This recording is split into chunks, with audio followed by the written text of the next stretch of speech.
Hello guys, मेरा नाम नमन पाठक है और आज आप सभी का डिजिटल विद्यापीठ चैनल में स्वागत है। गाइस, इस कोरोना वायरस के बढ़ते हुए संक्रमण के बीच क्लास 10th एंड 12th के स्टूडेंट्स जो सेशन 2020 एंड 2021 में एग्ज़ाम देने वाले हैं या एग्ज़ाम देंगे, उन सभी के लिए अच्छी न्यूज़ आई है कि उनका जो ओवरऑल सिलेबस है उसको 30% पार्ट उसका डिडक्ट कर दिया गया है। इसका मतलब हटा दिया गया है। ठीक है, ये फैसला मानव संसाधन विकास मंत्रालय के निर्देश के बाद सीबीएसई ने लिया है। ठीक है, इसी के साथ जो मंत्रालय ने स्पष्ट कर दिया है कि जो उनका बेसिक जो मार्क्स का क्राइटेरिया था वो बिल्कुल चेंज नहीं होगा। ठीक है, जो उनका मूल आवरण था वो बिल्कुल चेंज नहीं होगा, है ना। और इसी के साथ उन्होंने ये भी क्लियर किया है कि ये सिर्फ उन बच्चों के लिए है जो 2020 एंड 2021 में एग्ज़ाम देंगे। ठीक है, आने वाले 2021 और 2022 में जो बच्चे देंगे, मतलब नेक्स्ट टू नेक्स्ट ईयर, उनका कोई भी जो 30% सिलेबस का जो डिडक्ट करने का प्रोसेस है वो हटा दिया जाएगा। ये सिर्फ कोरोना वायरस के इस पेंडेमिक जो महामारी है इसके बीच में ये डिसीजन लिया गया है, only for those students who will appear in exam 2020 and 21 for class 12th and class 10th। इसी के साथ सीबीएसई ने ये भी बताया है कि ये सब सजेशन उन्होंने एनसीईआरटी के बाद ही एनसीईआरटी से डिस्कस करने के बाद ही ये रेशनलाइज करने का फैसला लिया है और इसी के साथ उन्होंने सीबीएसई नोटिफिकेशन पैनल में इसको नोटिफाई किया है। ठीक है, अच्छा, सीबीएसई के जो सिलेबस है उसको रिड्यूस तो किया गया है, लेकिन उसके साथ साथ उन्होंने ये भी बताया कि जो लर्निंग आउटकम्स है, मतलब जो मैंने पहले ही बता दिया है, मूल आवरण जो है वो वही के वही रहेंगे। इसी के साथ उन्होंने ये भी बता दिया है कि जो 30% सिलेबस हुआ है वो इसी एकेडमिक ईयर के लिए हुआ है, तो टीचर्स को समझा दिया जाए कि वो किस किस टॉपिक को अच्छे से पढ़ाया जाए और किस टॉपिक के कनेक्शन में वो अच्छे से रहें। मतलब के साथ ये बताया गया है कि जो टीचर्स हैं वो इस लेटेस्ट न्यूज़ को ही फॉलो करें। इसमें बताए गए जितने भी चैप्टर्स हैं सिर्फ उन्हीं टॉपिक्स को कवर करने की कोशिश करें। जो अदर टॉपिक्स हैं, मतलब जो डिडक्ट हो चुके हैं टॉपिक, उन पर फोकस करने की अब नीड नहीं है।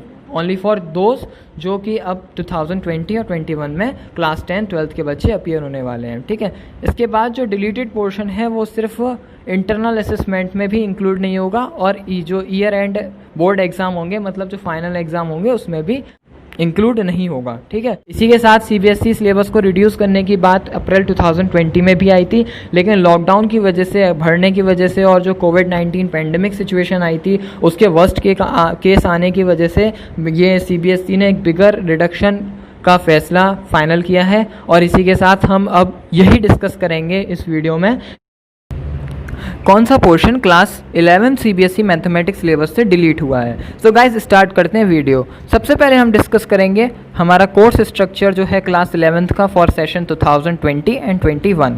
तो गाइस, सबसे पहले इसमें हमारी जो यूनिट 1 है सेट एंड फंक्शंस, वो हमारी 23 मार्क्स की रहेगी। अलजेब्रा 30 मार्क्स का रहेगा। कोऑर्डिनेट ज्योमेट्री 10 मार्क्स की रहेगी एंड कैलकुलस 7 मार्क्स का रहेगा। स्टैटिक्स एंड प्रोबेबिलिटी जो कि हमारी लास्ट यूनिट है वो हमारी 10 मार्क्स की रहेगी। टोटल असेसमेंट जो रहेगा वो 80 मार्क्स रहेगा और इंटरनल असेसमेंट आपका एज यूजुअल 20 मार्क्स का रहेगा। इसके साथ इन्होंने ये भी क्लियर कर दिया है कि कोई भी इसमें चैप्टर वाइज या यूनिट वाइज वेटेज नहीं हुआ है, तो आपको सारे चैप्टर्स को पढ़ना कंपलसरी है। ठीक है, इसके बाद गाइस हम डिस्कस करेंगे कि कौन सा portion class 11th CBSE mathematics syllabus से डिडक्ट हुए हैं, मतलब कौन से टॉपिक्स, कौन से क्वेश्चंस, इन सब के बारे में फुल डिटेल में स्टडी करेंगे।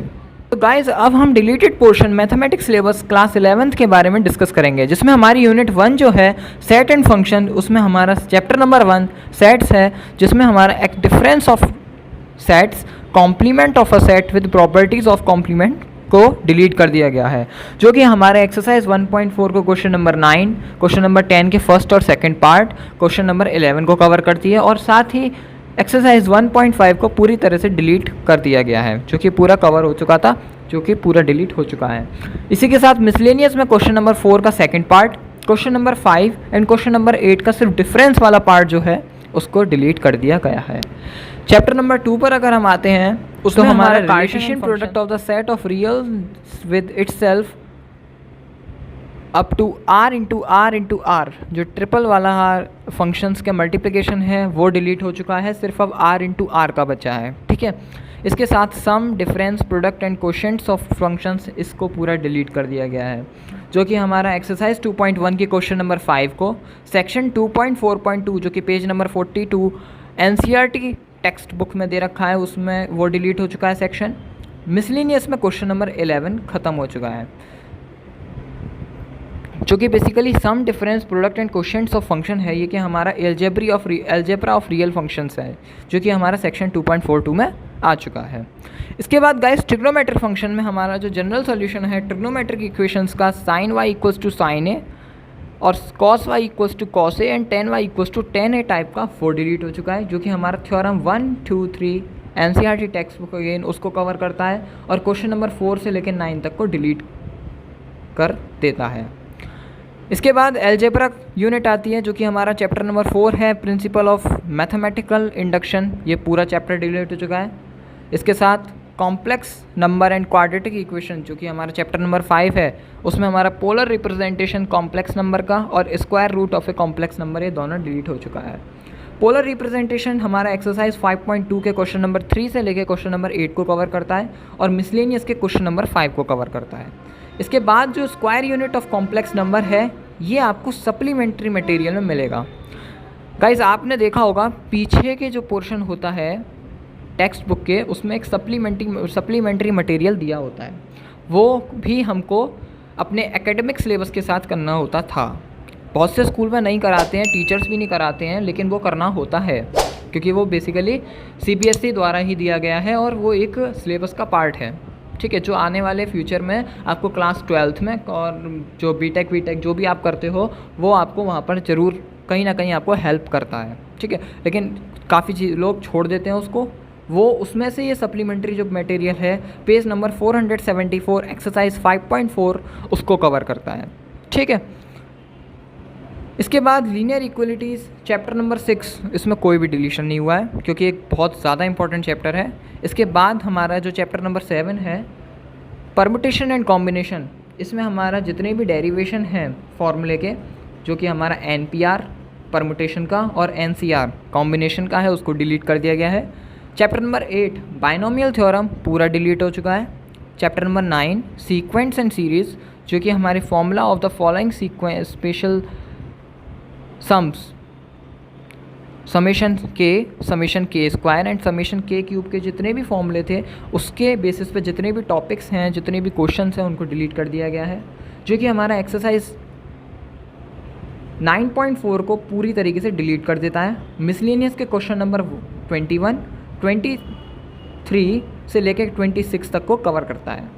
इसके बाद guys unit 3 coordinate geometry straight line chapter number 10 को अगर हम देखें तो इसमें शिफ्टिंग ऑफ ओरिजिन जो हमारा टॉपिक है वो डिलीट हो गया है, जो कि हमारा supplementary material again page number 479 पर दिया हुआ है एक्सरसाइज 10.5 में।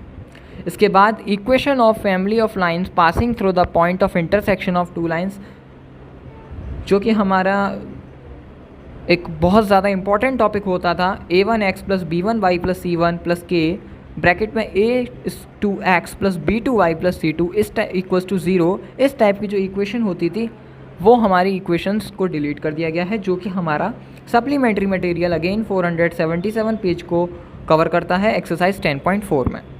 इसके बाद जो हमारा चैप्टर नंबर 11 है, उसमें हमारा कॉनिक सेक्शन में से जितने भी पॉइंट, स्ट्रेट लाइन और pair of intersecting lines as a degenerated case of a conic section था, उसको डिलीट कर दिया गया है, जो कि हमारा सेक्शन 11.2.2 को कवर करता है, page number 238 NCERT text book में दे रखा है। इसके बाद गाइस हमारा जो चैप्टर नंबर 12 आ जाता है इंट्रोडक्शन टू 3 डायमेंशनल ज्योमेट्री, जो कि एक 11th क्लास का बहुत ज़्यादा इंपॉर्टेंट टॉपिक है, उसमें से कुछ भी डिलीट नहीं हुआ है। सिमिलरली कैलकुलस यूनिट जो है हमारी, उसमें लिमिट एंड डेरिवेटिव्स जो आगे आपको 12th में भी बहुत ज़्यादा काम देगा और आने वाले बीटेक में भी बहुत ज़्यादा काम देने वाला है। अगर हम मैथ फील्ड की बात करें तो उसमें हमको लिमिट एंड डेरिवेटिव में से कुछ भी डिलीशन नहीं हुआ है। इसके बाद जो हमारा यूनिट 5 है मैथमेटिक रीजनिंग, ये इसको पूरा तरीके से डिलीट कर दिया है। बहुत से स्कूल्स में तो इस चैप्टर को कराते भी नहीं हैं। इसके बाद जो चैप्टर नंबर 15 है, जो कि हमारा यूनिट 4 स्टैटिक्स एंड प्रोबेबिलिटी को कवर करता है, उसमें हमारा analysis of frequency distribution with equal means but difference variance, इस टॉपिक को डिलीट कर दिया गया है, जो कि हमारा एक्सरसाइज 15.3 को कवर करता हुआ पूरी तरीके से डिलीट कर देता है उस एक्सरसाइज को, और मिसलेनियस के क्वेश्चन नंबर 6 को भी कवर करता है, जो कि डिलीट हो चुकी है। लास्ट जो चैप्टर बचेगा हमारा 16 प्रोबेबिलिटी, उसमें हमारा एक्सियोमेटिक, सेट थ्योरेटिक प्रोबेबिलिटी और connection with other theories of earlier classes, इसको डिलीट कर दिया है।